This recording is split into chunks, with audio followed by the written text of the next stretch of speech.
Today you have no name. Because when this all started, we all came together and we said, let's stop even talking about his name and just use initials. So even the media just calls you BK. That's all you are. The families of the victims of Bryan Kohberger telling him he is nothing and deserves to rot behind prison walls forever as he's sentenced to life behind bars. The time has now come to end Mr. Kohberger's 15 minutes of fame. It's time that he be consigned to the ignominy and isolation of perpetual incarceration. And the admitted killer saying nothing when asked whether he'd like to say anything at all. I respectfully decline. I have the emotional moments from the sentencing as families look for justice for Maddie, Kaylee, Xana, and Ethan.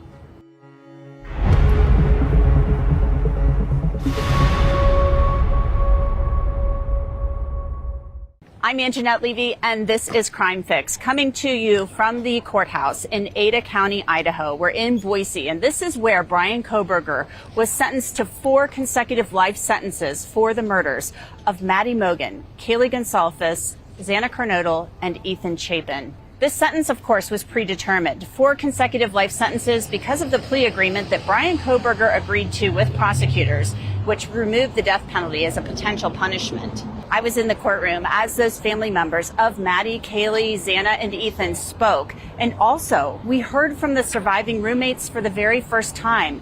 We heard from Dylan Mortensen, who actually saw Bryan Kohberger in the house that morning. Because of him, 4 beautiful, genuine, compassionate people were taken from this world for no reason.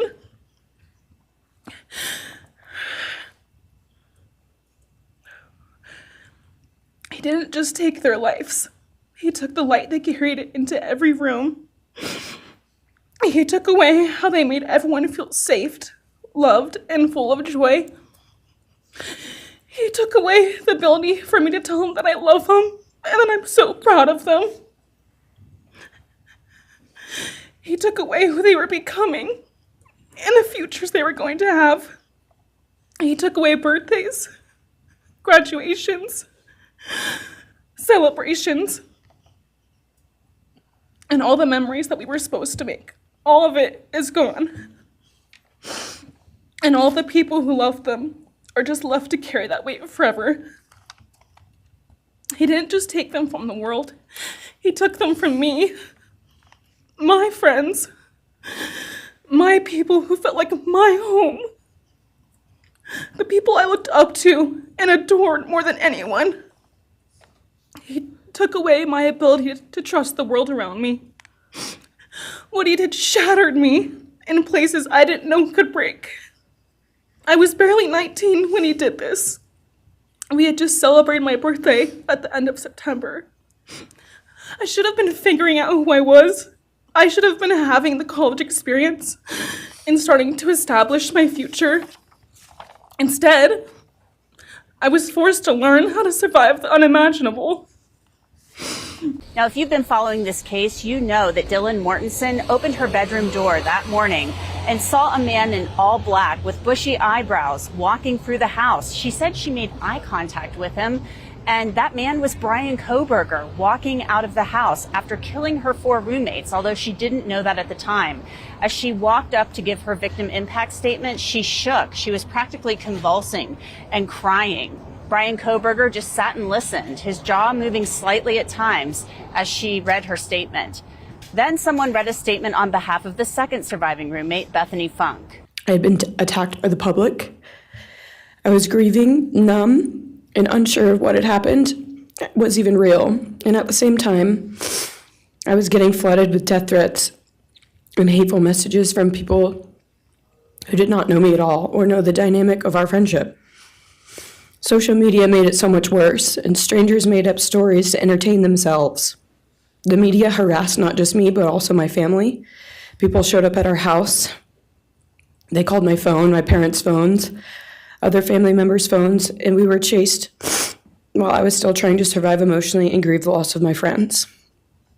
I hated and still hate that they are gone, but for some reason, I am still here and I got to live. I still think about this every day. Why me? Why did I get to live and not them? For the longest time, I could not even look at their families without feeling sick with guilt. I did not know what to say or what to do. I was terrified that my presence just made their pain worse, and I was still here when their kid, their siblings, and their friends, their loved ones should have been here instead. After everything happened, I was afraid to go into my own backyard or alone in my house. I was scared that the person who did this would come for me next. I was always scared that the media would try to catch me at any moment of any day, even when I was just walking around my house. I made my parents close all the blinds during the day so no one could see me even in the slightest chance. I barely left the house, and when I did, I made sure I was never alone. I slept in my parents' room for almost a year. I made them double lock every door, set an alarm, and still check everywhere in the room just in case someone was hiding. And I still check my room every night before, and I double lock it. I have not slept through a single night since this happened. I constantly wake up in panics, terrified. Someone is breaking in, or someone is here to hurt me, or I'm about to lose someone else that I love.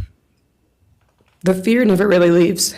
This is another Law&Crime legal alert. If you received Depo-Provera birth control shots and were later diagnosed with a brain or spinal tumor called meningioma, you may be eligible to take part in a lawsuit. Morgan & Morgan is investigating claims that patients were not properly warned about this risk. It's free to check, just takes a few minutes, and you don't pay unless they win. So scan that QR code that you see on your screen, click the link below, or go to forthepeople.com/LCDepo to see if you qualify.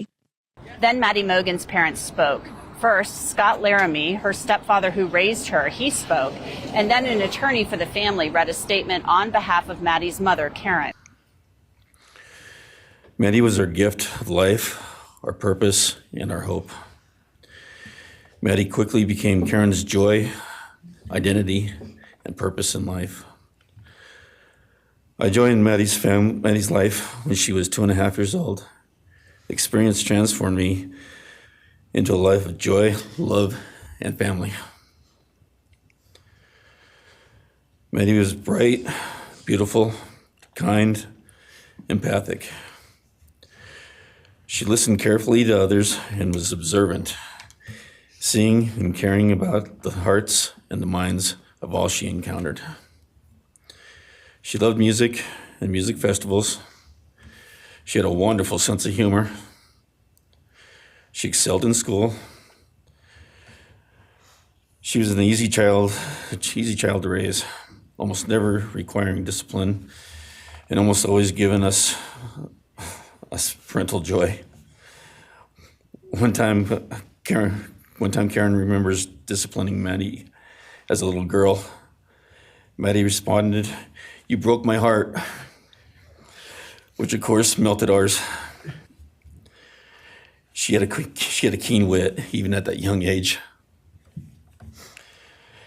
As she transitioned into teenage years, she prioritized us and extended family over many of the distractions that capture teenagers.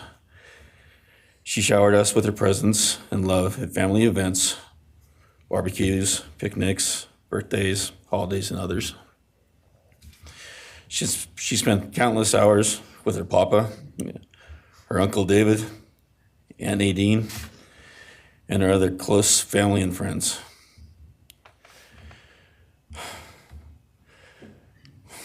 This world was a better place with her in it. As she reached adulthood, Maddie applied her studies to be a marketing professional, entering into an internship at Payne West, and started planning her professional future. As with all things, she involved Karen and myself in the joy of her journey. As she transitioned into womanhood, Karen and I continued to be astounded at this wonderful and accomplished person we had created. All parents dream of their children accomplishing more than them. We realized this dream, all we had not become, she was becoming. Maddie Mogen's paternal grandmother spoke, as did her biological father, Ben Mogen. I'm thankful for the strong families and communities that are supporting the survivors. At the time, I could think of only two blessings surrounding the horrific murders. One was that Ben was living with my partner Tom and me at the time, and that we could support each other emotionally through it all. Sadly, Tom died a year ago of a rare brain cancer, and he won't be here to see justice served. He was our family's rock, and we all miss him every day. A second blessing is that my mother died of COVID several months before the kids were killed, and she didn't have to live through the horror. It was difficult to identify blessings.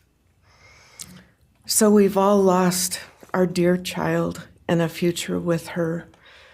I ache for the loss of the dreams that she and her true love, Jake, held. And my heart goes out to Karen and Scotty and your side of Maddie's family. You've had more than your share of loss. My heart aches for the kids' roommates and the families of the other victims, and also the family of the perpetrator.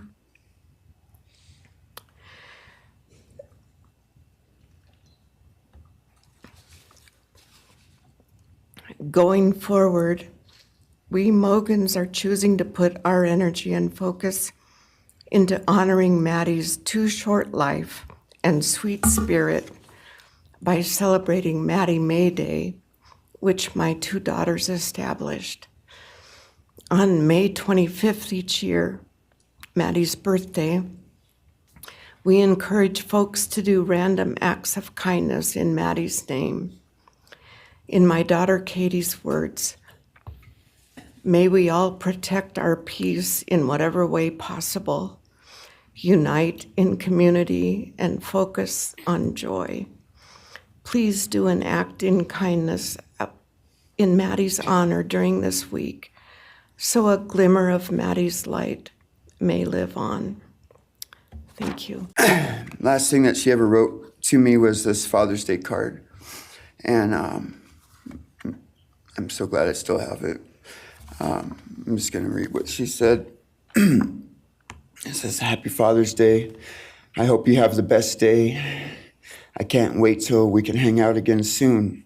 I'll be in Coeur d'Alene, 624 to 74. Hopefully we can find a time then. I love your birthday card that you sent me, by the way. Maybe we can see a concert sometime soon. I'd love to see the gorge when it's not so smoky out. I hope you're doing well. I'm proud of how far you've come. Thank you for always encouraging me to do my best. Love you lots and lots. Love, Maddie May." She did encourage me to not just to do my best, but to live on. I went through a lot of issues with addiction and with substance abuse, and when I wasn't wanting to live anymore, she was what would keep me from just not caring anymore, and knowing that she was out there and that she was just such a beautiful person kept me alive a lot of rough moments, and I'm so glad that she was able to meet Jake. He was the only one that actually ever got to take her to the gorge. They went and saw Watershed together, and yeah, they had a heck of a time. I'm just glad she got to. That's a really special place for me, and she always wanted to work out there with me in the summer sometime. She never got to, but at least she got to see it once with Jake. He was such a great guy. He is such a great guy. And I really wanted to see what a future with them would have looked like.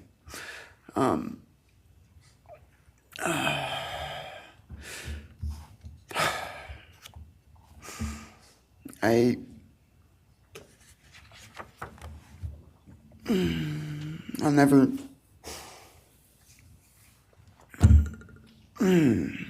I'll never be able to replace her. I wrote a bunch of stuff. I just don't know what to say right now. I just miss her so much, and I just love her more than anything. And it shouldn't have happened. And After the Mogens, Kaylee Goncalves' family spoke. Her dad, Steve, spoke first. And as you know, he has been a tireless advocate for his daughter, and he has been a fierce critic of law enforcement, but that seemed to change today. He turned the podium and he faced Bryan Kohberger and spoke to him directly. You're a joke. Complete joke. But we took this disaster and we did what we could. We put everything online. We took our kids, we took our images, we took everything that they did, their videos, their photos, the girls' pranks, Ethan singing. We put it out there, we shared it with the world. And the world united. And all they ended up, when they talked about this case, is they talked about Kaylee Jade, Maddie May, Xana, and Ethan. Everything what these people meant to us, a father, a mother, a brother, a sister, we shared that with our community. Then we shared it with our state. We shared it with the country, and eventually we shared it with the world. The world's watching because of the kids, not because of you. Nobody cares about you. You're not worth the time, the effort to be remembered. In time, you will be nothing but two initials forgotten to the wind. No visitors, nothing more than initials on an otherwise unmarked tombstone. From this moment, we've all started. From this moment, we will forget you. We want to all leave in closing one last thing. You picked the wrong family, and we're laughing at you on your trip to the pen. That will be today or tomorrow. I'll close with, God bless all the men and women that worked on this case and all the hard work that you guys did. You guys allowed us to grieve and allowed us to get through this. The amount of work that you guys put together and the way that you guys put it together was beautiful. There was hard times to be expected, but thank you all, and God bless. Then Kaylee's older sister, Olivia, spoke, and she faced Bryan Kohberger as well and told him that he is a loser. I won't stand here and give you what you want. I won't offer you tears. I won't offer you trembling. Disappointments like you thrive on pain, on fear, and on the illusion of power. And I won't feed your beast. Instead, I will call you what you are. Sociopath, psychopath, murderer. I will ask the questions that reverberate violently in my own head, so loudly that I can't think straight most any day. Some of these might be familiar, so sit up straight when I talk to you. How was your life right before you murdered my sisters? Did you prepare for the crime before leaving your apartment? Please detail what you were thinking and feeling at this time. Why did you choose my sisters? Before making your move, did you approach my sisters? Detail what you were thinking and feeling. Before leaving their home, is there anything else you did? How does it feel to know the only thing you failed more miserably at than being a murderer is trying to be a rapper? Did you recently start shaving or manually pulling out your eyebrows? Why November 13th? Did you truly think your Amazon purchase was untraceable because you used a gift card? How do you find it enjoyable to stargaze with such a severe case of visual snow? Where is the murder weapon, the clothes you wore that night? What did you bring into the house with you? What was the second weapon you used on Kaylee? What were Kaylee's last words? Please describe in detail the level of anxiety you must have felt when you heard the Bearcat pull up to your family home on December 30th, 2022. Which do you regret more? Returning to the crime scene 5 hours later, or never, ever going back to Moscow, not even once, after stalking them there for months? If you were really smart, do you think you'd be here right now? What's it like needing this much attention just to feel real? You're terrified of being ordinary, aren't you? Do you feel anything at all?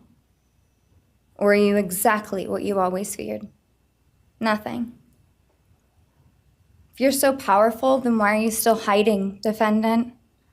You see, I'm here today as me. But who are you? Let's try to take off your mask and see.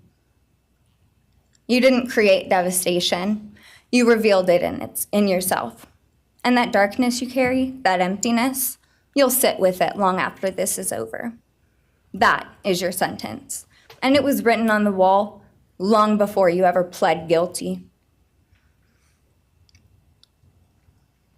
You didn't win. You just exposed yourself as the coward you are. You're a delusional, pathetic, hypochondriac loser who thought you were so much smarter than everybody else. And finally, Kaylee's mother, Christy, spoke. When you murdered my daughter, Kaylee Jade Goncalves, you didn't just take her life, you shattered others. You attacked what you could never be, and in doing so, you left a trail of devastation far beyond that house. You stole my peace.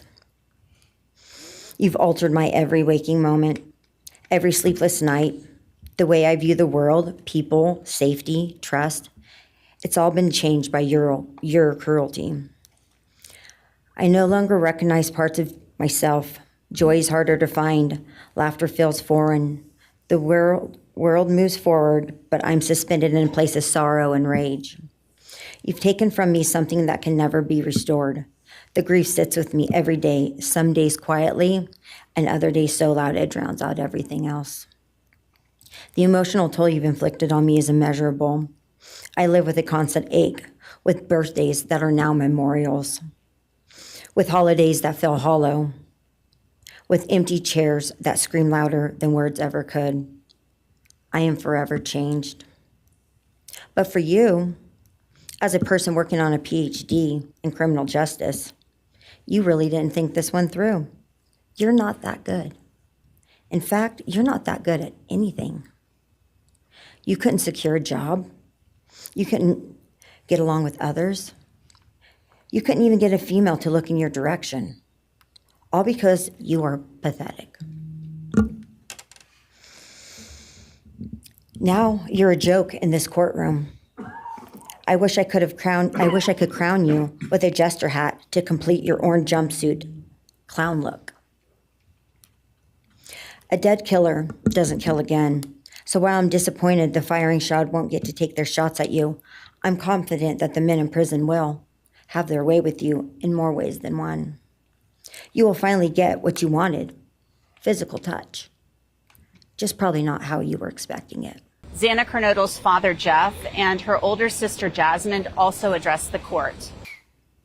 All I know is I was 7 miles away when it happened, and she wasn't feeling that good. It was 11:30, and I almost went over to Susanna's to say, and I would have been sitting right there in that couch, and you had to deal with me. So they would have had a chance, and I regret that, and I regret not going. But the reason why I didn't is because Xana said, don't be drinking and driving. You got the rental car, don't be drinking and driving, the week before that. So she would have been mad at me. She'd do that. But I really wish I would have drunk and drove, because they would have had a chance, all four of them. I believe in a God whose justice is not bound by this courtroom. I find peace knowing that judgment ultimately belongs to him. For your sake, I hope one day you feel the full weight of what you did. I hope you take accountability. I hope you truly experience the guilt and you surrender yourself to Jesus Christ. Because no punishment on this earth can ever compare to the isolation and pain of eternal separation from God. Xana deserved more. They all did. But I come here to say this. I am strong. I am brave. I'm a fighter, just like Xana. And you don't get to control how I move forward or what I believe. I walk with the comfort of knowing I will see my sister again. Xana didn't get the future she deserved. She won't be the maid of honor at my wedding, the cool aunt to my future children. I'll never hear her laugh or see her light up a room ever again. But I will carry her with me for the rest of my life. I will live in her honor, fight to be the best kind of woman and someone she's proud of, to make sure the world never forgets who she was. Xana's story doesn't end with what was taken from her. It lives through the love she gave, the people she touched, and the legacy our family will protect. Her light still shines, and her voice will echo louder than this pain. You didn't take that from us, and you never will. And then the court heard from Xana's mother, Kara Northington. I do not fear you or even let you rent space in my head anymore. This forgiveness has released me from any and all evil you have inflicted on me and my family.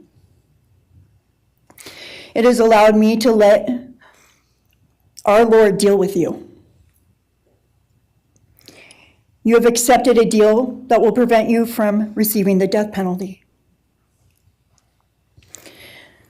Nothing man can do to you can ever compare to the wrath of God. Inevitably, you will stand before our Lord and will have to answer to him over the sins you have committed in murdering our children. I pray you come to the end of yourself before that day. Whether you like it or not, heaven is for real and so is hell. The innocent life of Xana that you stole from myself and my family, and the destruction it has caused. I am washing my hands of you and turning you over to my Lord and Savior Jesus Christ, whom vengeance belongs to. After that, Xana's aunt, Kim Kernodle, spoke, and she actually told Bryan Kohberger that she forgives him and that she would like to hear from him.